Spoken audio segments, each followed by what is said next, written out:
Hey folks, it's time for TWiP Pro Photo Critique number 118.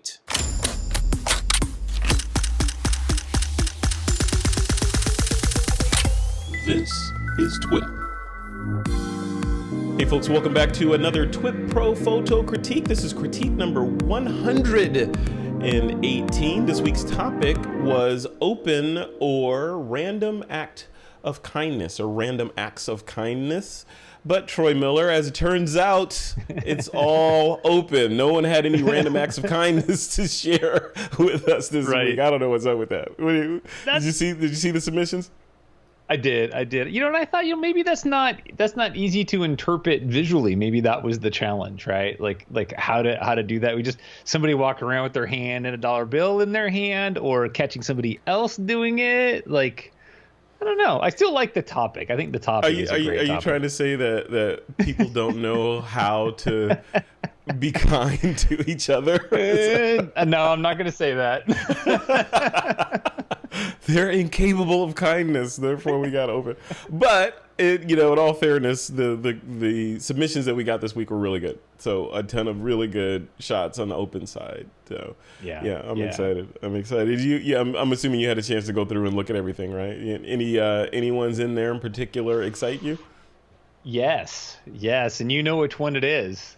I do know which one it is. Yeah. These are very nice. I'm a big fan of all of them, but there's one in particular that I really, really like. So we will talk about that. Cool. What do you say we dive in and take a look? I say we dive in. I'm ready. Ready. Yeah, mule. Okay, here we go. Let's move over to. And you have the latest submission, right? You have Karen Sweeney's newest one. No. Did she miss the deadline? And she had to miss the deadline. Oh, well. Because deadline is noon. We start recording at noon, allegedly. 4 hours ago, yeah. Yeah, she snuck one in there. Grief. All right, hold on. Let me pause the recording.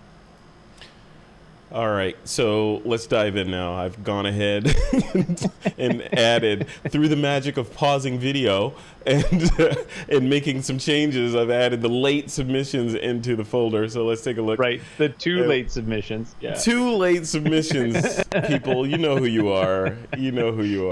But it's our fault, right? Because we're recording late. This is we had to delay recording from noon, so. Good. They took advantage of the extra time. They did. So this first shot is from Craig Stampley down there. Yes. Down love it. Under. Yeah. What do you think? I love the smooth, long exposure on the water and the. What are your thoughts?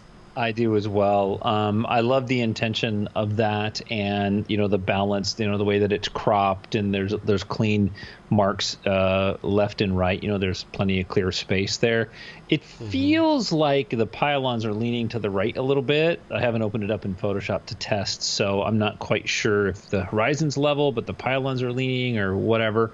I can feel that, but the fact that we can still read the name on the boats and we see that detail with the motion in front of it, I think that's really wonderful. It's really well executed. It makes for a nice shot. Yeah. It does, yeah. And the tack sharp numbers on those what do you call those pylons, I guess? Yeah. The tack sharp numbers on those is clear, right? Because it's evident that he was either really uncaffeinated and hand holding this shot with some serious image stabilization going on, or he was on a tripod. It looks nice. Yeah, no, and it's sharp all the way. It's all the way through. It's nice. I don't know if it's a focus stack or just a wide aperture, but yeah, very well done. Nice photo treatment too with the black and white. The black and white's really nice because it really makes this a little bit more abstract, and we don't have that distraction of dark water and then green and then the hills in the back and the clouds. I think this is a nice monochromatic image. So, yeah, well done, Craig Stampley. Bravo. All right, next shot up is from Eric Gronski. Ooh, I love that silhouette. Silhouettes are like magic. I love that sun. Peeking through. That is just like, it's like, how thick are those clouds that it's obscuring the sun above them? Yeah. I would probably bring some more color into that foreground, to be honest. It seems to me like there should be some more orange on the water, more reflected in on the water, and that's easy to do. And then I'm troubled a little bit by that horizon line. It feels too sharp. And, it's hard to say, but it feels almost like it's a composite. It feels almost like that background's dropped in there because that background horizon on the water is so sharp all the way back. And I feel like there would be atmosphere there. If it's not dropped in, which is fine, just add some atmosphere there to soften that horizon so it feels like there's more depth and distance to meet the mountains. Yeah, I agree. I wonder. Eric, let us know. Did you put the background in there later, or is it just, was the horizon line or that water line just that crisp? Right. Yeah, and it's possible. But either way, absolutely. I would certainly blend that horizon line with the mountains and the water so that it felt like there was more depth in the photo. Yeah. But I like that. How would you blend them? What do you add a layer of atmospherics right at the line there, like some fog, or how would you do that? Yeah, I mean, you could just brush it out by hand. So just put an additional layer in there and adjust the contrast and do like a white brush, a very, very thin white or gray. You might pick a color from the mountains and brush that in there ever so slightly, just so that the horizon line itself disappears. Yeah, I hear you. It's not just a line going across the image. Right. Cool. Yeah, very nice. Eric Gronski, thank you, sir. Next up, Jack Hubbs. Look at that. And by the way, thank you, Jack Hubbs, for responding to my dad's inquiry in TWiP Pro about electric bicycles. That's right. We talked about those in the mixer, didn't we? Yes, we did a little bit. Yeah, absolutely. Yeah. So what do you think of this? I love it. This is, to me, this is one of those little things in the world that we just walk past so easily and we don't stop and see. And I like that. And I like the pattern of the leaf on sort of the man-made pattern of that grate or that tabletop or whatever it is. Yeah. The color contrast is really nice. My only nit is that the leaf is touching the frame on the lower left. It just, if you can't clone it out, I mean, if you don't have space there, then I would clone it out. And I would make the leaf end right there. So you have some space around the entire border. Yeah. The fact that it's intersecting, the edge of the image, to me, it's interrupting the image itself. So what do you think of the border treatment with the white border and the inset black border? It's nice. It feels finished. I love borders, so I love treatment. I know that was T-ball. That was me setting you up. Yeah, that was too easy. You love your borders. You love your borders. Yeah. Cool. Yeah. No, it's nicely done. It's clean. It's well balanced. It's got a nice finish on it. It feels like a done image. Yeah, I agree. I like it. I like the processing. It doesn't look overdone. It doesn't look underdone, and it's very simple, simplistic, and boom. And it just goes to show that there's art everywhere. If you just open your eyes, you don't have to travel. You don't have to be a Peter Levshin and travel to, the ends of the Addis earth, Ababa or something. You could get shots right in your neighborhood. Just walk around and keep your eyes open. Yep. Good shot. All right. Cool. Thank you, Jack Hubbs. Next shot up is from James Glennie. Ooh, what kind of flower is that? Does it say? I don't know. Whatever it is. I love that. It's a purple flower. You're right. It's a purple flower. It looks like a brain. It looks like a head. Yeah. It does. Now you say that, it does look like a brain. Like an alien brain. Yeah. I think it's really cool. I think the color contrast against that green is really wonderful. My biggest nit would be is that you've got those highlight spots in the top center and the left corner that really need to come down. Bring in some of that green that we get in the lower left corner and on the left side. Try to blend that in there, and then this thing will just really explode from the frame. But the use of depth of field is really nice. It's nice and sharp. Yeah. Hey, you did a good job on this. I like it a lot. Yeah, nice centered. I like that color. Yeah. He's got Definitely your border feels on there like too. See that? That's blatant, yeah, the it's not blatant my pandering border. It is your border. That is. I'm not even gonna. I'm gonna stop calling them borders. I'm gonna call them Troys from now on. That's a nice Troy you put on that image. Oh, oh yeah. Well, you know. Yeah, no, And you he like says- what you like. It's okay. He says he edited this with Capture One. I'll have to show you how to put borders in with Capture One. Oh, that'd be a nice little mini, you know, like a Loom tutorial or something. Yeah, yeah.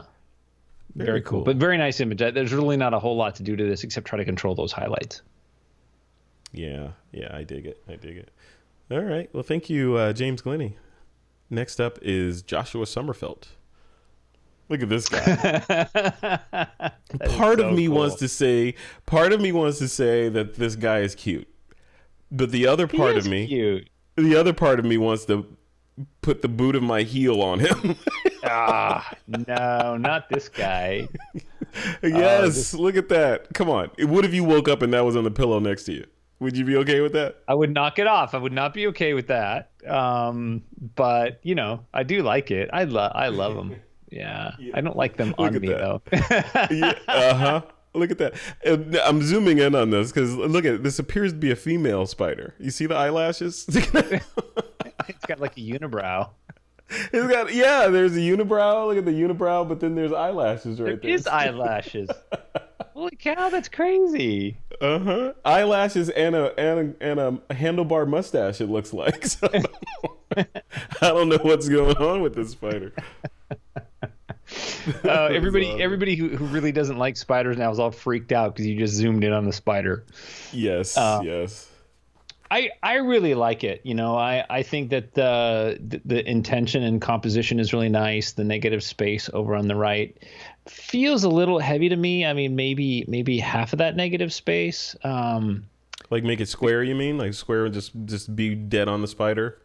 That I think would be really powerful. You know, I kind of see this as like if you're going to put copy on the right, it would certainly be a perfect crop for that. For sure. But right now there's really nothing going on that right side. So I wonder like, okay, why do we have that space there? And so I keep looking at it, right? I keep thinking like, what's there? Oh, there's nothing there. You know, there's no little spider, there's no web or anything that I can see. So why is it there? Well, you know, Joshua's lenses are so sharp, right? Looking at the shot, I zoomed in on it, right? I want to see more detail in the spider itself. I feel like we're a little bit too far away from the spider, and if the detail is in there in the raw file, bring me closer. Make me more uncomfortable. I want to see the face. I want to see those eyelashes and all that. That's you never see that, right? So right. I don't need to see. I don't need to see the whatever that is he's standing on. I want to see more of this creature. Right. No, I would agree. And if you're going to invoke an emotion using like a spider or a reptile or something, you know, you either give it its space for its environment or you come in nice and close and really get in there. Yeah, this is really tack sharp, almost to the. What would I say? The second set of legs. So that's quite a bit of depth in the macro. So I like it. I think it's really nice. I think it's really good. Just crop it a little tighter. My preference. This almost makes me not want to spray it with a Raid. Almost. It's a cute spider. So, you better not show up in my house. I'm just telling you. This is the end of the line for this guy if he shows up in my house. All the spiders at my house are allowed to live except for black widows. Black widows are not allowed to live. No, I don't care. You could have an hourglass on your butt or not. You still getting sprayed in this house. This is a no bug zone. Sorry, I can't do it. All right, thank you, Joshua, for that. Yeah, they do. The next shot is from Karen Sweeney. Karen Sweeney. Oh, look at that. Look at this majestic guy sitting there. Yep. Yeah, little chicken McNugget. That's a chicken McNugget right there. Look at him. I love that background. I think that solid green is fantastic because it really offsets, you know, the blue of the. Yep. Yeah, I think we could lose the upper half, maybe a third of the upper half. I feel like it's too dead center with a bunch of negative space on the top. And I think a lot of times I think he needs that space. It feels like Really? he needs a little headroom, especially on birds, right? You don't want to trap a bird too tightly. Maybe a little bit more space behind his tail. That's what I thought you were going to say. His tail's a little bit close to the edge, but not egregiously so. Egregiously so. I don't mind the. I think it's perfect as is. Like that would be how I would have cropped this shot. Well, I still would tell you that you need to crop the top And you off. say, and your crop would have been wrong, Frederick. That's. Notice I didn't say that. I didn't say I your heard that crop would be pregnant wrong. pause, the pregnant pause of your brain trying to figure out how to approach this. That's awesome. Yeah. Hey, it's art. There's no wrong or right answer. No, and we say that a lot, and it's absolutely true. I just think that cropping off that half of that top would bring our attention more to the bird itself, and you can tell me the truth or not, but you keep looking at that negative space, seeing if there's something in there, and if there's nothing there for your brain, then it's not spending time on your subject. Why do that? Why not? Why have negative space? It's not serving a purpose. So sometimes it serves a purpose though, compositionally, and it wants to draw your eyeball into the subject. But I hear you. Not this time. And it's easy. This would be one of those images that it would be really easy to add additional space around your subject in the back and the front. Photoshop loves that kind of background to add on to. Yeah, and just go square. Go totally square. Give this little guy a little bit more room, a little bit more space, and I think that you would have a perfect crop, in my opinion. Other than that, the image is very solid, nice and sharp. Love the colors, right up to the eye. Good highlight, shadow detail. Everything else is right on. Yeah, love it. Cool, Karen Sweeney, thank you. The top. Crop the top. Don't crop it. Don't crop it. You know what? I defer to the community. In the comments, let us know. Does this image need to be cropped, or is it fine as is? I'm gonna go with people are gonna say fine as is. So let's see. I'm just gonna keep whispering, crop the top all the way through. So subliminally. You guys show with a T-shirt. Crop the top. All right, Lamb is up next. What is going on in this shot? What is this? I don't know. Oh, you know what I'm thinking though? Like if I had one of these bags, that would make a great drip bag. I could put water in there. I could do drips with it, and I could do my drip photography and splash. I'm thinking you could probably go to a medical supply store and pick up some of these if you need them. This looks like a colostomy bag or something. I can't be sure. I'm really unsure about the yellow liquid. And it just, medically it kind of sends your brain certain directions. So I'm not really sure what I'm looking at. I will say though, that aesthetically and graphically from the standpoint of the mystery of it, the blue valve or whatever that is at the bottom, I really like that. I really like the fact that we don't know what it is. When you first look at this, like we look at the thumbnails first, obviously. When I first looked at the thumbnail for this, the immediate sort of reaction I had was this was religious or something because of the cross, of the blue. Oh, right. So and then you open it. Then you open it and it's, I'm not exactly sure. I'm looking at in the community now. He didn't tell us what it is on his entry, so we don't know. So a couple suggestions on this is right above where it says approximate volume. I would clean up that little drop or smear or whatever that is, and then that guy. The background in the dark on the bottom, just take that to pure black. Like take out whatever. All this down here. Bamboo, whatever that is. Yep, we don't need it. And then crop up from the bottom. I feel like I'm always saying crop, but I think cropping is really, really important. And I think if you crop up from the bottom and tighten it up right to the tip of that tube, it's going to add tension, because see, the left and right's really close.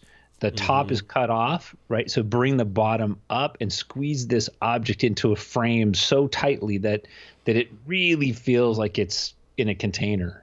Yeah. Would you say crop up from the bottom about as much as we have distance on the left and the right side of the frame here? Yeah.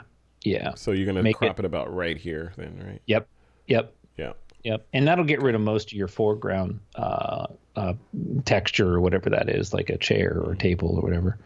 Yeah, and the rest you can just burn down if you need to. Yeah. Yeah, but I dig it. Cool. It's completely obscure and strange and abstract, and I love it. Yeah, yeah. You just described yourself. That's awesome. Yeah. Crop the top. Crop the top. Don't crop. It's fine. Oh, don't unsubvert. No anti-subverting. Sorry, that's what I do. All right, next shot is from Mark Harris. Look at these ladies. Neat. That is very cool. Sisters on the website. He said, sisters, these two sisters are choreographers and dancers for a company in Metuchen, New Jersey, where we all live. He said he photographed this as a donation, as they are a 501c3, not for profit. He's going to send them an invoice indicating no balance due, so they know it was really worth. There you go. Thank you. Thank you. And you can write that off. Yes.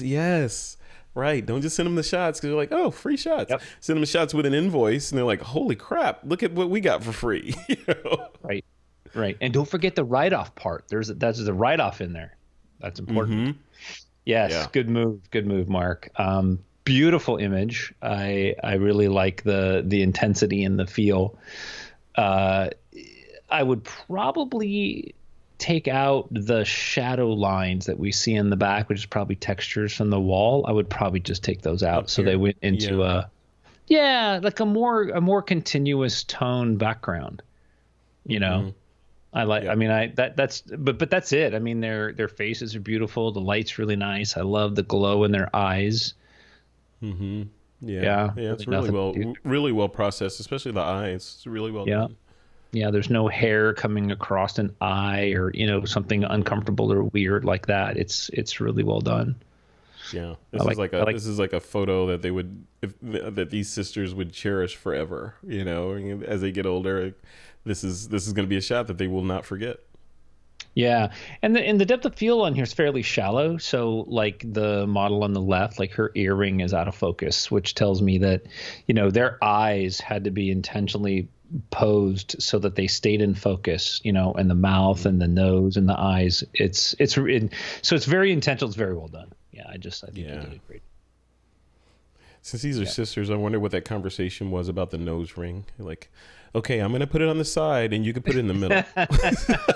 No, I want to do side. You do middle. Same time, or did one do it first? Or yeah, I'm gonna. The story I have in my head is they went and got it done at the same time because they're sisters, right? So could be. Who knows? Could be. Who knows? Cool. Good shot.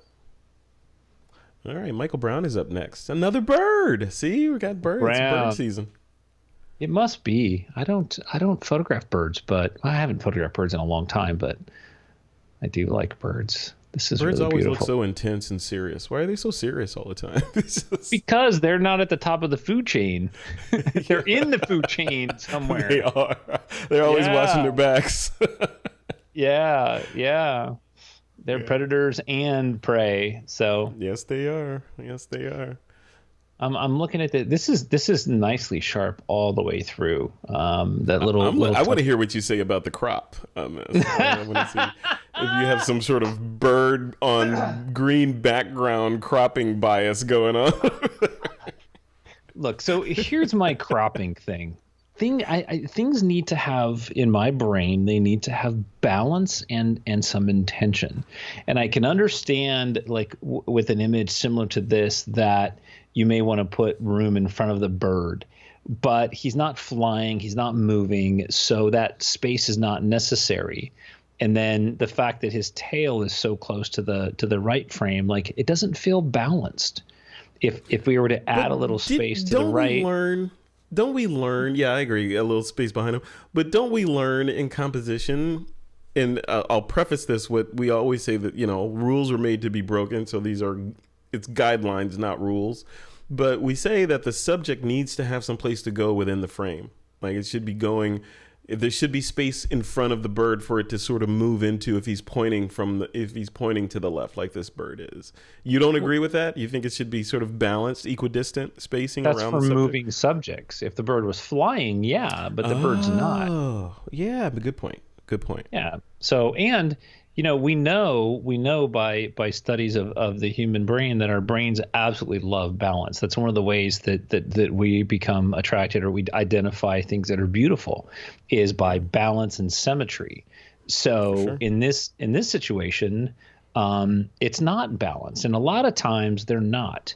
And so that's one of the things that I'm always trying to do is to somehow either simulate or impress upon the viewer that there's balance and symmetry and intention in this photo.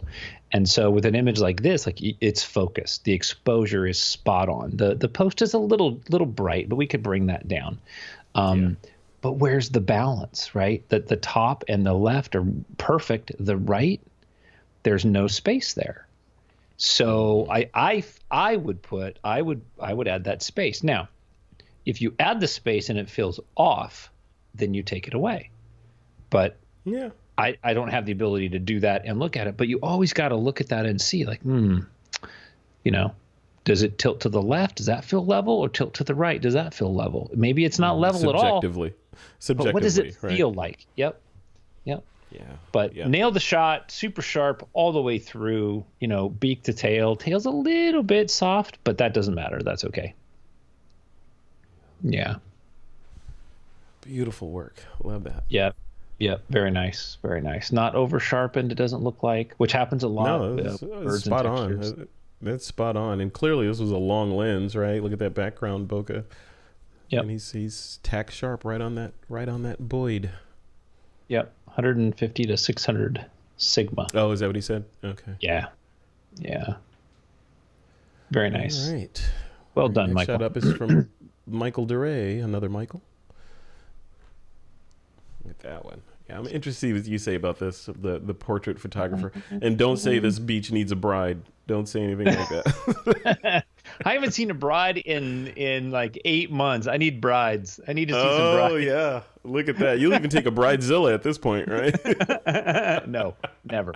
I don't have bridezillas, though. Oh, yeah. You cut them off before they even sign, right?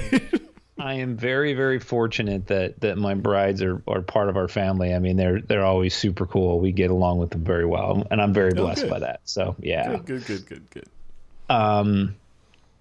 Now, I think that it's fair that looking at it in the TWiP community, maybe versus the way it's recorded or whatever. So the gentleman in the lower right hand corner, you can see there's his orange shirt pops out quite a bit, and I really love that. I feel like he's too close to the right side of the frame. I would probably move him in, I don't know, maybe an eighth of the way into the frame, a little bit more. So I feel like he's entered the frame, but that's very subjective. I do love that. I do love that a lot. Yeah. I think when I was looking at the shot, I was thinking about what you were saying earlier about, let's see what shot it was. This shot, and having the haze sort of layer on the background. This shot has that, right? So that sort of haze that's obscuring the water line. You can't. There's no discernible break or line between where the sky ends and the water begins because there's that layer of atmosphere in between.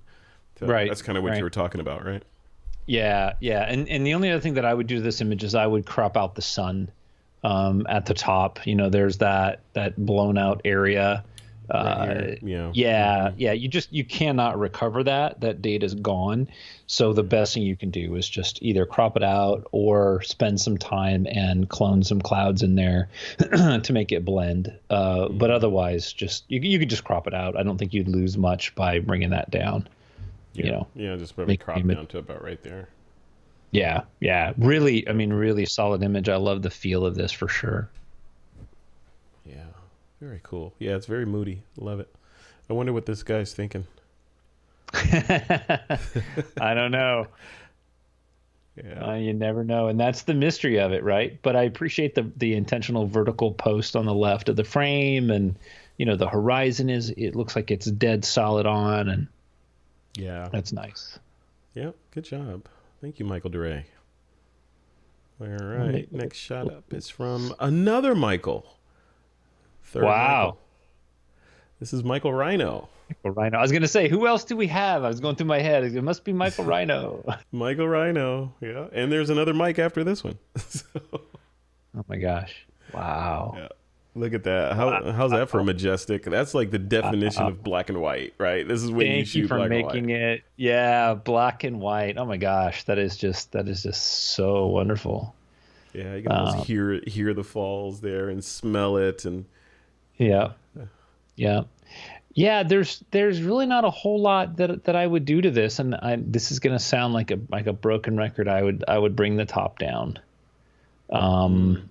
you would lose some of that sky. I would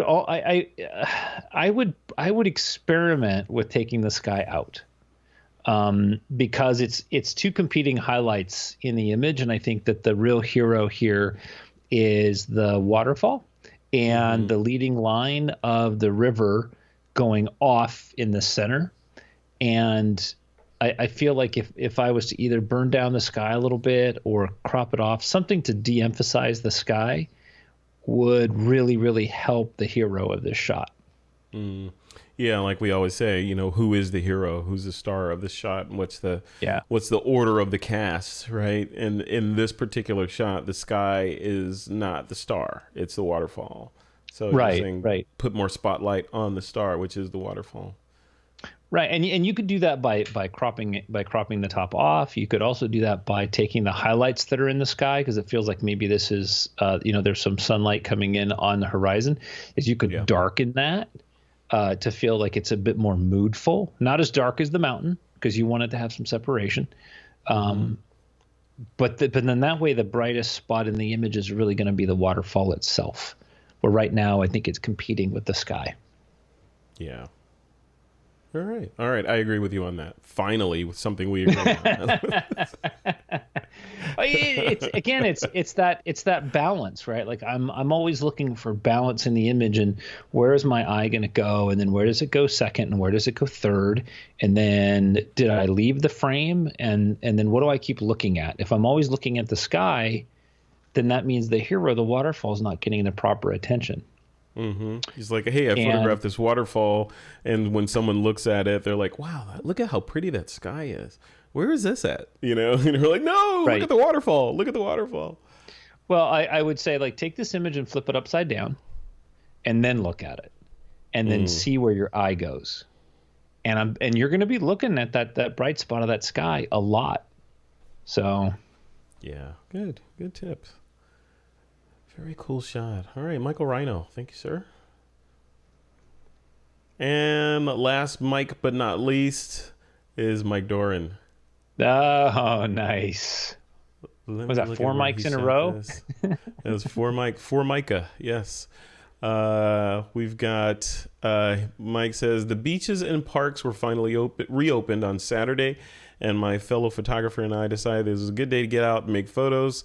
This was shot in the Point Reyes National Seashore at Tamales Bay using his Olympus EM1X and the Zico 12-100 f4 lens. Nice. Cool. Oh, he processed it in Lightroom Classic and Skyloom Luminar 4. Very nice. Yeah, it's really pretty. Now this is one of those images that I really like, and I appreciate the fact that we have that blue layer, and then we have that warm layer in the middle, and then we have another blue layer at the bottom. So you're layering textures. I would probably darken the foreground a little bit more, so that it wasn't all the same tonal range through the whole image, because it feels like it's the same tone throughout, and it's hard to kind of really find our hero, which I think is the river leading into the mountains itself. So some dodging and burning around could help draw that focus, but I really dig it. Yeah, I like it too. I don't know if it's me. It feels like there's a layer of cyan or bluish haze over the image. Yeah, there may be that. Or is it just because there's so much blue in the image that my eye is being tricked? It's hard to say. I mean, I would take the blacks down a little bit, and Make it a little that's bit, what I make would it pop. Yeah, probably make it Yeah. pop. Yeah, because we're seeing like in those shadows on the hills back there, there's a slight amount of detail in there where we really can't tell what's in there anyway. So you drop the blacks down a little bit, those will go darker or black, and the overall image will pop more, just sort of pop out. Yeah. Right. And it looks to me like there's been some cloning work done in the lower left-hand corner, right above his logo. You can kind of see where you've got that white. Oh, in here? Yeah. Oh, yeah. Right in there. Yep. Yeah. Because the continuity of the water, the reflection or whatever those striations are, doesn't continue, and there's some color smudging going on there. So it doesn't feel right because it just stops. Yep. Yeah. Right in that area down in there. And that thing. I don't know what that is. Yeah. I don't know what that is. Yeah. Now that could be a rock or something sticking up, reflecting back towards us, but it looks like there was some work done down there. So you could easily crop that off, though. I don't think you need all that foreground. You could crop it off. Yep. Yeah. You could crop like right here, right? Right. Yep.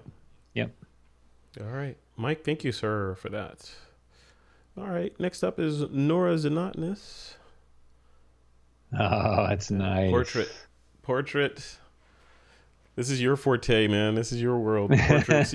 This is like kind of your world. This is more Peter Levshin's world of, shooting or taking photos of interesting people in interesting places.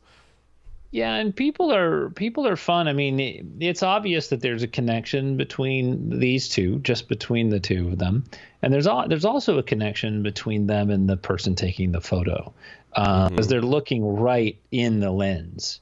Which, if somebody's uncomfortable or they're nervous, or if you snuck up on them, that stuff doesn't happen.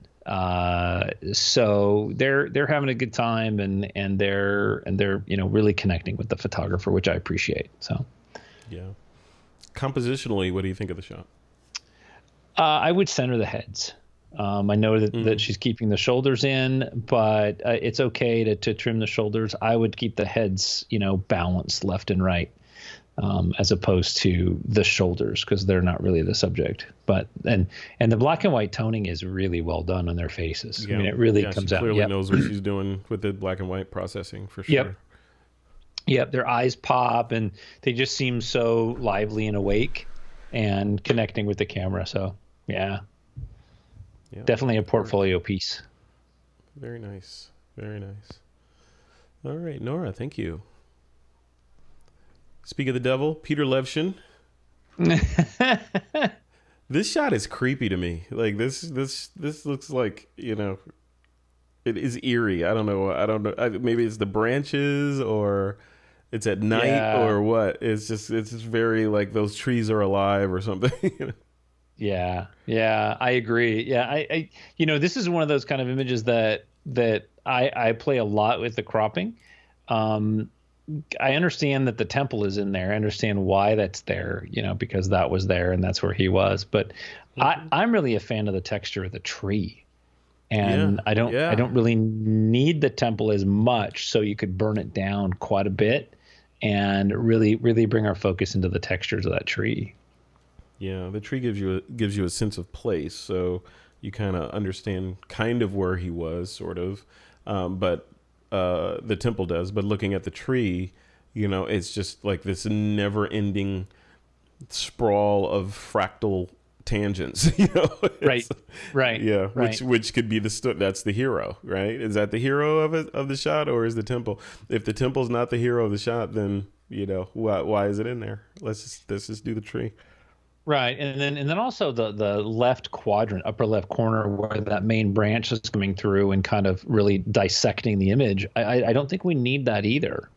Either burn that down or crop it out, because there's really nothing going on there. The excitement is either in that temple, which is their secondary, I think, and then the primary is the center to the top right, where all the branches are kind of reaching out to the right.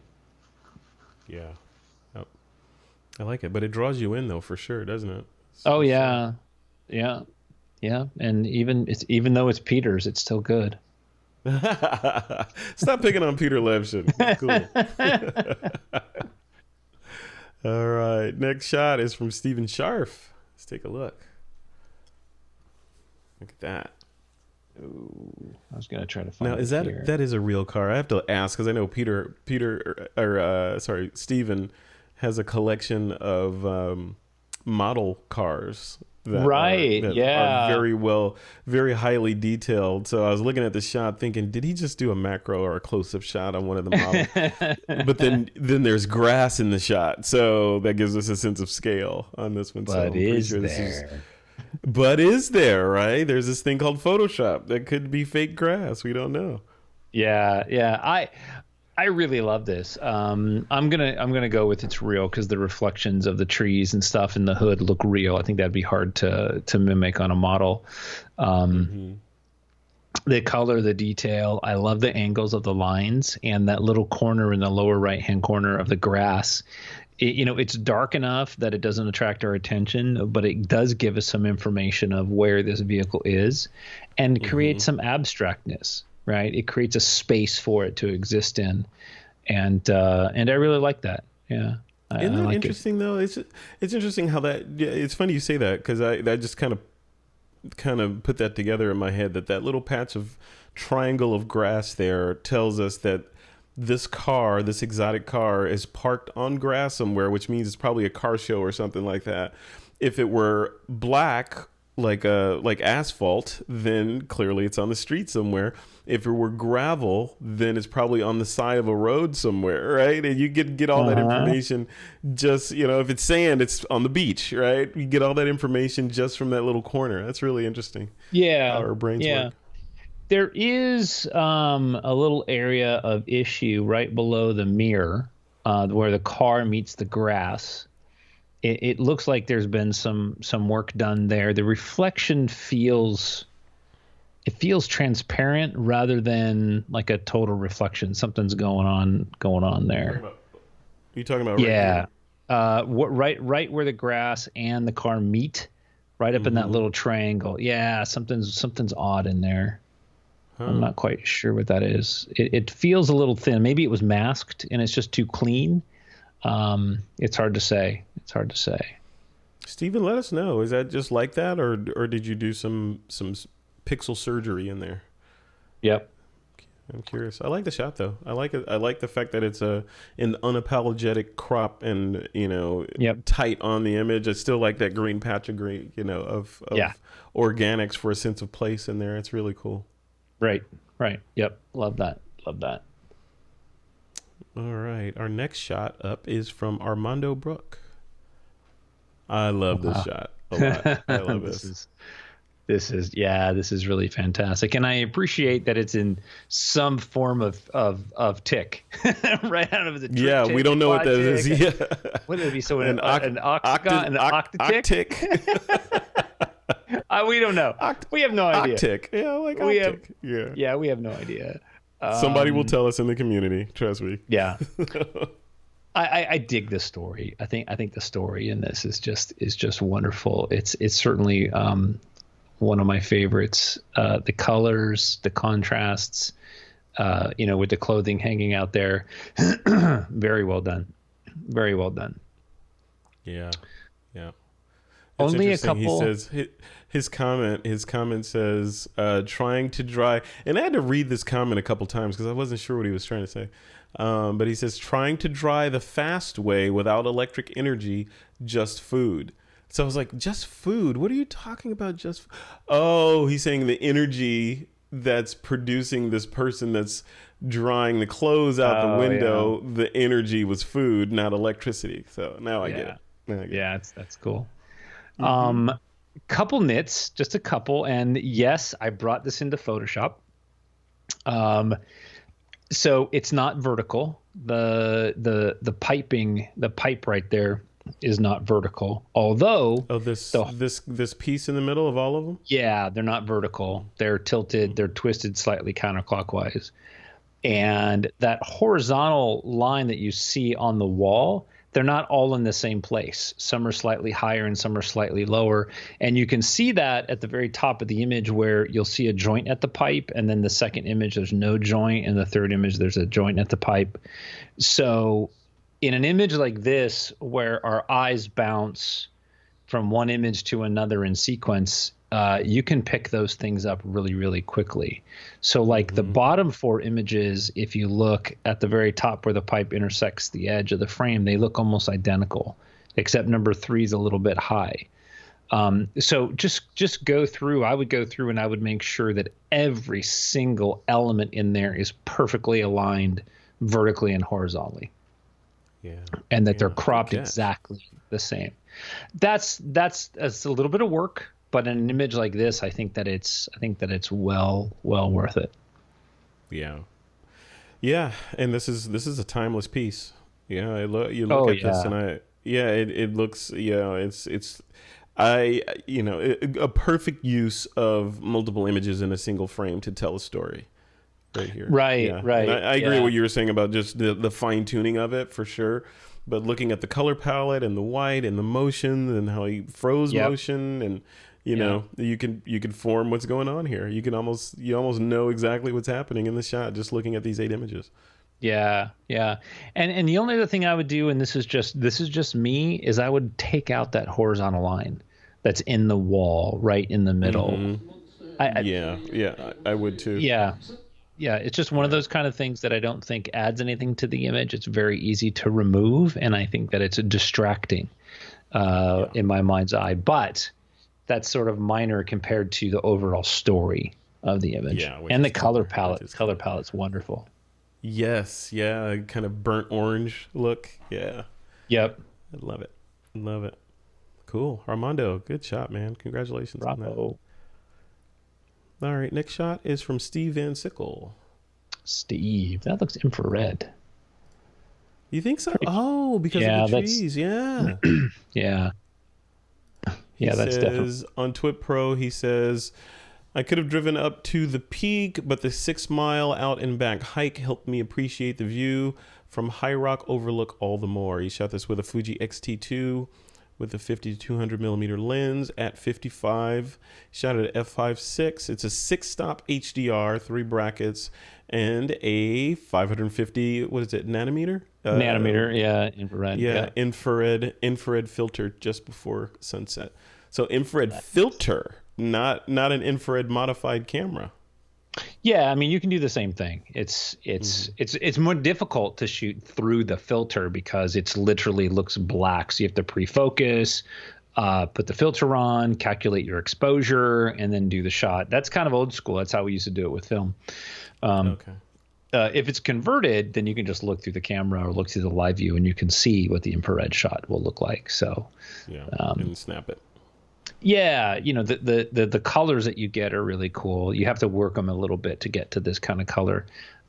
I really like that. I'm not sure where I would crop this, because I really want the painting to be kind of the subject matter, but it's in the shade, and then those trees are nice and bright. So I feel like the trees around the eye is really where the shot is.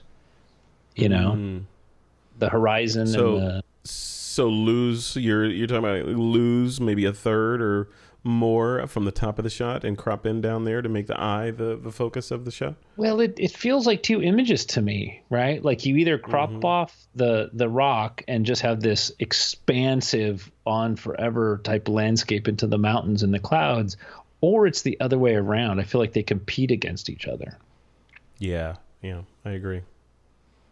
Interesting shot though. That's the first time I've obviously I've been around you and you're shooting infrared, 9 times out of 10.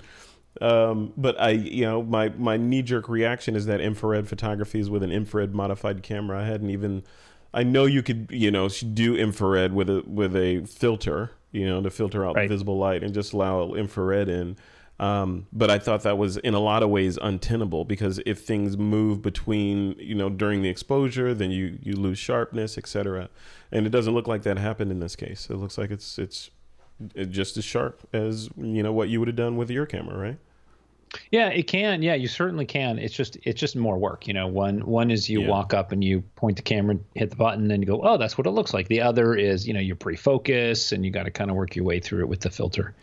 And infrared cameras, depending on how they're converted, you can filter them down as well. So you can take an infrared camera that's like a 550, and then you could filter it down to like a 720 or an 850, and continue to cut out visible light.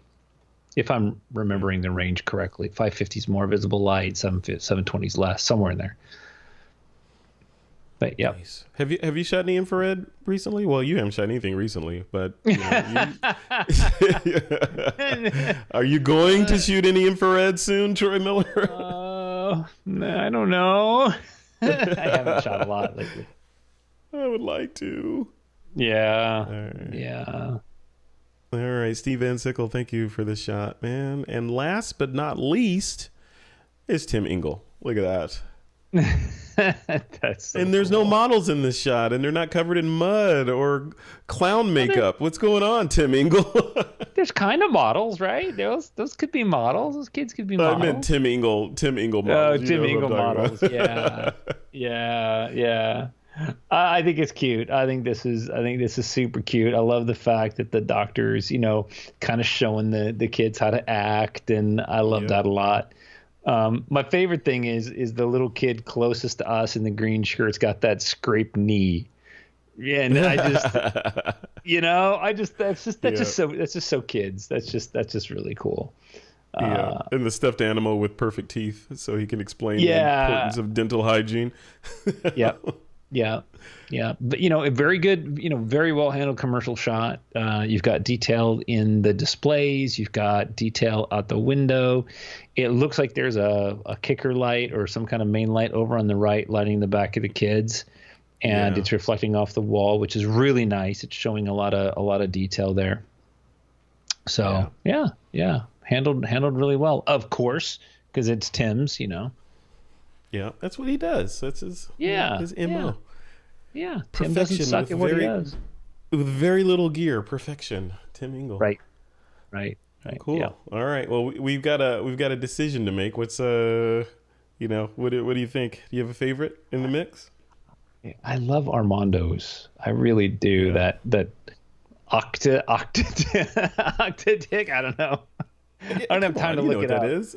It's a octapick. That's what we're gonna call it. It's a double quad tick. The double quad. Yeah, that'll do. That's it. So that's this shot right here. Yeah. Not only is each image by itself a really, really solid image. If you were just to show us one of those images and say, well, here's my submission, I would say fantastic. But the fact that there's a series and they're put together in a story, that's really wonderful, because that just adds to the quality of it. Yeah, each one of these images is sharp, and it works. So, and good job catching it, right? Seeing it and taking the shot. Mm-hmm. Yeah. Yeah, I love it. Yeah, I could stare at this shot for a while. It's really cool. Yes, very good. Very well done. All right, man. All right, so congratulations, Armando, that you are our favorite for this week. Yeah, I'm a fan. I'm still looking at the shot over here.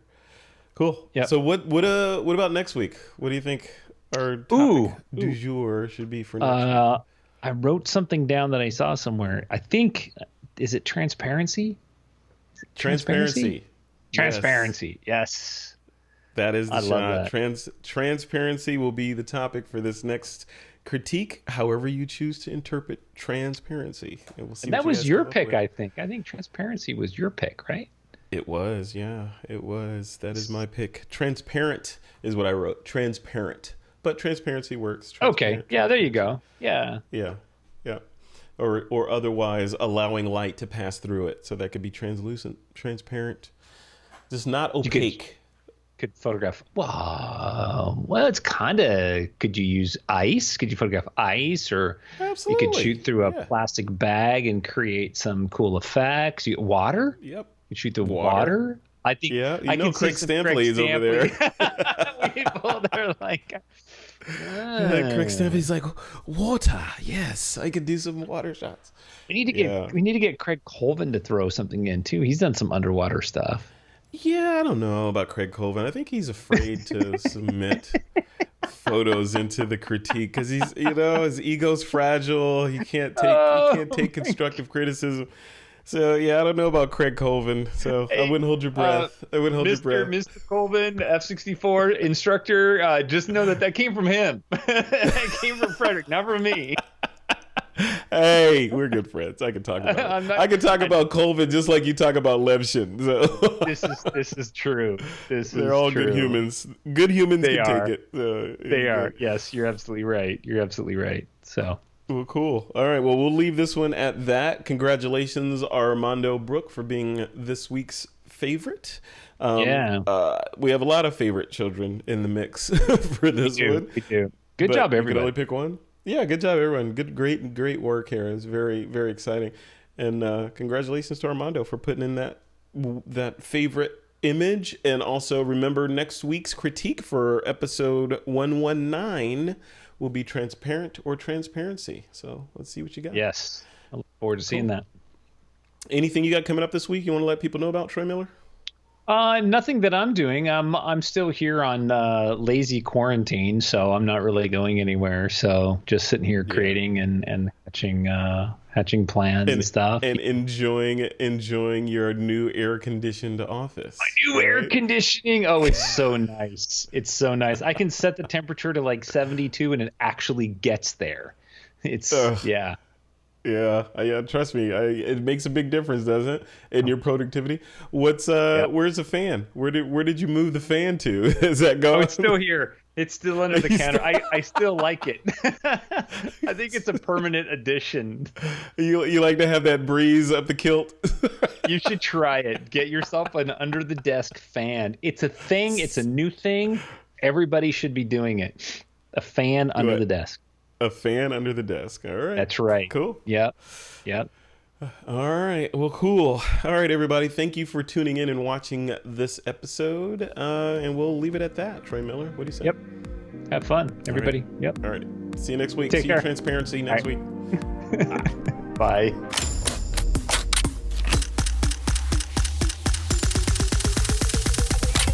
This is TWiP.